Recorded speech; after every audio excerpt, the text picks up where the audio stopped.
বৃদ্ধাশ্রমে ৬ নম্বর বেডের ওপাশে শুয়ে আছে আমার প্রাক্তন মা। আপনারা হয়তো ভাবছেন মা কিভাবে প্রাক্তন হয়। অবাক হওয়ার পর কিছুই নেই। তিনি আমার শাশুড়ি মা, আমার নিজের মা নেই।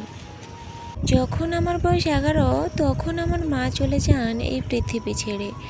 আমার বাবা খুব কষ্ট করে আমাকে পড়াশোনা করতে সাহায্য করেছেন, যদিও বেশি দূর এগিয়ে নিয়ে যেতে পারেননি তিনি। ইন্টারমিডিয়েট পাশ করলাম, তাতেও ভালো চাকরি হয় না। নার্সিং কোর্স কমপ্লিট করে কোনো বেসরকারি প্রতিষ্ঠানে ছোটোখাটো চাকরি জুটিয়ে নিলাম।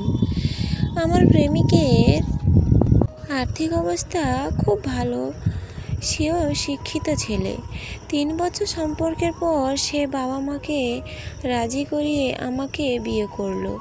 বিয়ের কয়েক মাস পর থেকে শুরু হলো নানান ঝামেলা। আমার শাশুড়ি আমাকে একদমই পছন্দ করতো না। তিনি সর্বদাই আফসোস করতেন তার ভালো ছেলে শিক্ষিত, ধনী, তাকে নিয়ে কত বড় স্বপ্ন ছিল তার। ছেলের বউ হবে রূপবতী, শিক্ষিত, ধনী পরিবার থেকে, আর আমাকে বিয়ে করার কারণে তার স্বপ্ন ভেঙে গেল। আমার মা না থাকায় আমি শাশুড়িকে মায়ের মতো ভালোবাসা দিতে চেয়েছিলাম, তার শূন্যতা পূরণ করতে চেয়েছিলাম, কিন্তু পারলাম না। আমার স্বামীও শেষমেশ মায়ের কথায় প্রভাবিত হয়ে আমাকে ডিভোর্স দিল। কারণ হিসেবে বলা হলো আমি নার্স, আমার বাবা গরিব, আমি রূপবতী নই। আমাদের বিবাহ বিচ্ছেদে 3 মাস পর তিনি তার ছেলেকে দ্বিতীয় বিয়ে করালেন। ছেলের বউ রূপবতী, শিক্ষিত এবং ধনী। সব মায়েরা মা হয় না, কেউ কেউ পিশাচও হয় বটে। দীর্ঘ সম্পর্কের পর বিয়ে করে সংসারও টিকল না, ভেঙে গেল শাশুড়ির কারণে। তারপর বেশ কয়েক বছর আমি এখন বৃদ্ধাশ্রমে নার্সিং অর্থাৎ সেবার কাজ করি। গত 4 দিন আমি আমার শাশুড়ির সেবা করছি। একসময় সুন্দর ও সুস্বাস্থ্যর অধিকারী ছিলেন, আর এখন শরীরে মাংসও নেই, ভালো দেখতেও পায় না, একটি পা পুড়ে কালো হয়ে গেছে। আমি তাকে জিজ্ঞাসা করলাম, আপনার পা পুড়ল কীভাবে?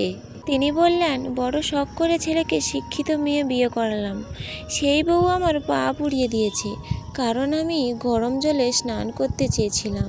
ছেলের বউয়ের কথা প্রভাবিত হয়ে ছেলে আমাকে বৃদ্ধাশ্রমে রেখে গেল। কথাগুলো বলতে বলতে আমার চোখে জল চলে এলো। আজ তিনি একা, পাশেই নেই, ছেলে নেই, ছেলের শিক্ষিত স্ত্রী। তিনি আমাকে বললেন, তোমাকে খুব চেনা চেনা লাগছে, তোমার নাম কি মা? তোমার বাবা কি করেন? আমি তখন তাকে উত্তর দিইনি। এখন গিয়ে বলবো, আপনি আমাকে খুব ভালো করে চেনেন। যে বউটা আপনাকে বৃদ্ধাশ্রমে রেখে গেছে, সে ঘর থেকে বের করে দিয়েছে, সেই বউটাকে ঘরে আনার জন্য একদিন আপনি যার ঘর ভেঙেছেন, আমি সেই মেয়ে। যে মেয়েটা নার্সিং কাজ করে আপনি নির্যাতনে আমায় ছেড়েছিলেন, সেই নার্সিং সেবা পেয়ে আজ আপনি সুস্থ। আমি সেই মেয়ে।